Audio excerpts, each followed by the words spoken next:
Bonjour à tous, ici Piero San Giorgio. Aujourd'hui, un film de survie, mais finalement un film qui montre la reconstruction après une catastrophe. J'ai beaucoup apprécié ce film qui s'appelle Rebuilding Paradise.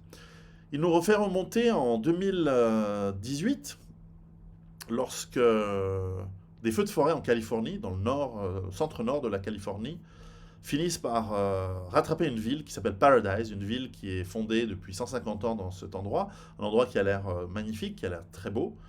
Et l'incendie ravage la ville, détruit l'immense majorité des habitations, et les individus, les personnes habitant la ville, doivent évacuer de manière intempestive, voire immédiate, avec leur voiture, en prenant un minimum Ils ont parfois quelques minutes pour prendre leurs biens, et doivent fuir. Et certains sont même rattrapés par les flammes, et pas loin d'une centaine de personnes, sauf si ma mémoire me sert correctement, euh, vont même mourir calcinés, brûlés, soit dans leur maison parce qu'ils n'ont pas pu évacuer, soit dans leur voiture parce que rattrapés par les flammes, étouffés, puis carbonisés. Donc, cette ville qui comptait probablement un petit millier de maisons, donc on peut imaginer que si en moyenne par maison il y a deux, trois personnes, c'est une ville de 3 ou 4 000 habitants. Allez vérifier sur Wiki si c'est correct. Eh bien, se retrouve totalement déplacée. Elle se retrouve à quelques kilomètres plus loin, dans des parkings de centres commerciaux, pour certains dans des camps de la FEMA, qui est l'administration fédérale pour le refuge en cas de catastrophe naturelle. Et cette population se retrouve un petit peu, bien sûr, dépendante de l'aide de l'État, bien sûr, mais aussi de l'aide de particuliers dans les différentes petites villes autour. Et et on voit en fait au fur et à mesure de ce reportage, c'est un reportage de National Geographic qui est très bien fait. Il est fait par Ron Howard, le célèbre réalisateur qui a fait pas mal de films de bonne qualité. Euh, le film n'est pas dégoulinant d'émotions, et ça je l'ai apprécié. Il est assez juste, il montre les gens comme ils sont, avec leurs défauts, avec leur obésité d'Américains moyens d'aujourd'hui, avec le grand cœur des Américains moyens. Une ville que l'on voit qui est à milieu des préoccupations du woke et toutes ces conneries, qui est dans la préoccupation de simplement vivre une vie euh, normale. Les étudiants, les écoliers attendent l'école, veulent apprendre. Les étudiants du collège, donc du lycée, attendent la fête de fin d'année, attendent les promotions. D'autres veulent vivre leur vie, qui est déjà pas toujours facile aux États-Unis, avec la crise de 2008 qui a encore ses ramifications jusqu'à aujourd'hui. Et tous ces gens, finalement, se retrouvent face à cette catastrophe, le fait d'avoir toutes ces maisons. Et puis, il n'y a pas que la maison, il y a les objets personnels, les souvenirs, et puis, il y a tout d'historique, il y a toute une ville qui a disparu en un jour, en quelques heures, totalement brûlée. Et on voit que ben, ces personnes veulent revenir sur leur ville, et que c'est pas possible, puisque c'est une zone qui est encore dangereuse. Les pompiers ben, éteignent les incendies qui restent, la police municipale essaye de récupérer, de voir ce qu'il est possible de faire, mais ne serait-ce que les routes sont coupées par des arbres calcinés, par des voitures calcinées, par toutes sortes d'objets qu'il va falloir déblayer. Et on voit que d'une manière très, très positive et très volontaire, les, les anciens maires, les différents leaders naturels de la directrice de l'école, le, le responsable de la police locale, eh bien, finalement, ils s'organisent pour trouver des outils, trouver de l'aide, utiliser. Je suis étonné que l'armée n'envoie pas des forces du génie dans ces cas-là, comme c'est le cas en Suisse en cas de catastrophe.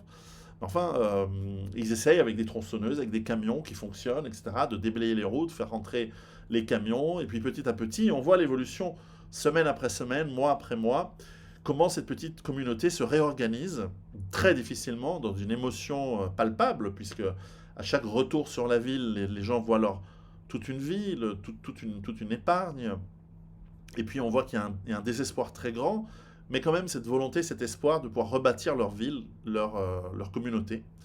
Et dans les zones rurales aux États-Unis, ça c'est quelque chose qui est très vrai et très important. Et, et puis, bien sûr, la faute à qui? Pourquoi ces incendies? Alors, on voit intervenir, bien sûr, d'une part, la société électrique dont les câbles passaient à travers le territoire et dont une étincelle a probablement causé l'incendie. On verra bien si c'est ça, mais qui en gros disent, bah voilà, nous on est vraiment désolés, mais on est une entreprise, donc nous on doit faire du pognon. Et manque de bol, là, si vous nous demandez de payer pour tout, on va faire faillite, donc ça va pas être possible. Et on voit qu'il y a cette tension entre qui est responsable, qui va payer. Les assurances, dans ces cas-là, vous savez déjà que les Américains ne sont pas beaucoup assurés, mais en plus, les assurances peuvent toujours dire, ah, mais nous, on ne paye pas tant qu'on n'a pas un vrai responsable, d'autant plus que si c'est une catastrophe naturelle, on n'est pas responsable. Voilà, est-ce que c'est couvert dans les assurances de chaque individu? Donc il y a tout à fait ce genre de questions.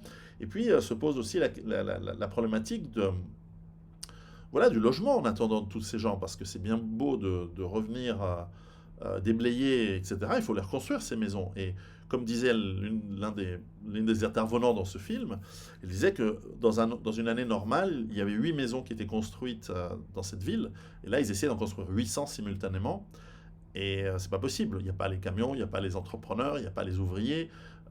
Donc c'est une question très très complexe et très difficile. Donc certains réussissent à trouver et à s'endetter pour avoir un mobil-home qu'ils font revenir sur leur parcelle et qu'ils installent pour revivre sur place. D'autres essayent de retaper des espaces publics comme la gym du lycée, etc.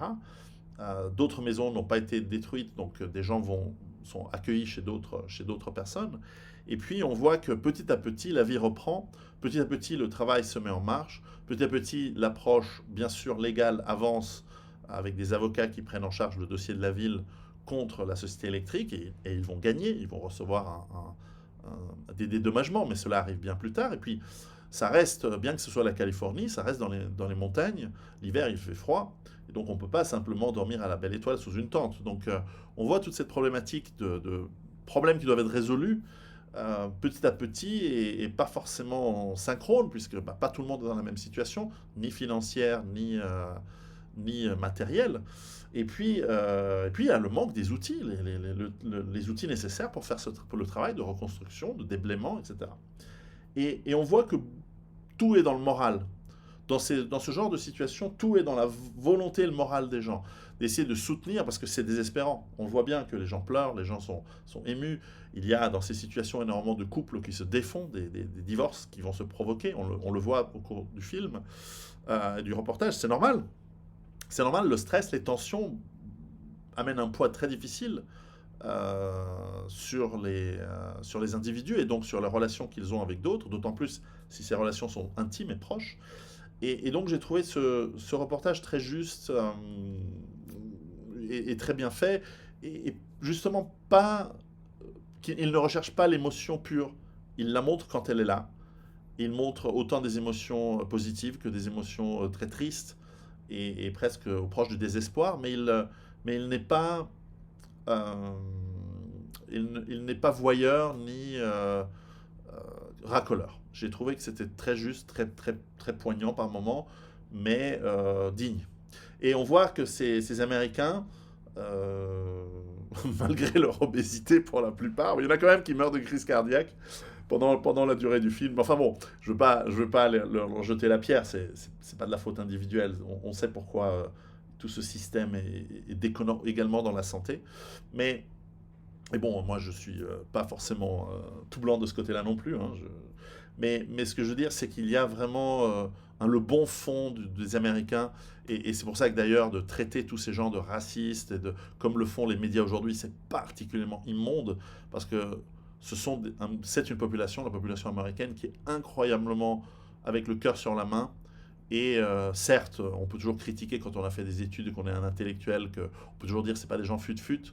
Peut-être, il manque de culture générale, il manque ouais, de culture en général aussi, mais ce sont des gens qui sont vraiment bons. Et tous ceux qui ont été aux États-Unis ou qui ont connu des familles américaines pourront le dire, le peuple américain est un peuple incroyablement bon, géré malheureusement par des enculés, mais ça c'est une autre, et ça fait longtemps que ça dure, plus d'un siècle, mais c'est c'est euh, c'est malgré tout un peuple qui est bon et qui a la générosité sur la main. Et donc c'est un très bon reportage parce que souvent on parle de films catastrophes, souvent on parle d'effondrement et de collapsologie, mais comment on reconstruit, c'est intéressant. Et là, j'ai trouvé que c'était un reportage de reconstruction qui nous donne un exemple assez proche de ce que peut être la reconstruction d'un monde totalement défait et démoli, et qui nous montre que c'est possible même sans ressources, parce que l'argent ne le touche pas, hein, et même avec très peu d'outils. Et finalement, ça devrait nous poser la question, parce que nous vivons tous dans, dans des zones où ça peut brûler. Alors, certes, vous êtes en Belgique, au Danemark, c'est moins probable que si vous êtes dans le sud de la France, en Italie, en Espagne, en Grèce, que sais-je. Mais votre maison peut brûler, votre appartement peut brûler, et puis peut-être votre quartier, votre village peut brûler pour des raisons diverses et variées. C'est pas toujours une hypothèse la plus fréquente, mais elle n'est pas impossible du tout. Et donc, avez-vous imaginé cette situation-là? La réponse, normalement, devrait être oui, puisque nous devrions imaginer le devoir pouvoir évacuer notre domicile en cas d'incendie, puisque ça arrive. Mais avez-vous les liens avec votre communauté, avec vos voisins, avec les gens autour de vous, pour permettre une reconstruction plus facile le jour où peut-être vous êtes en difficulté? Ça peut être la perte d'un travail, ça peut être un divorce difficile, ça peut être une dépression, ça peut être le cumul de tout ça, et puis ça peut être la, effectivement la catastrophe naturelle. Donc, réfléchissez, en tout cas je vous conseille le visionnage de ce film de 2020, je crois, Rebuilding Paradise, et réfléchissez et transposez ce que vous voyez dans ce reportage peut-être à votre environnement personnel, à votre environnement proche, et puis préparez-vous en conséquence. À très bientôt, et portez-vous bien, parce que c'est l'été, il faut profiter.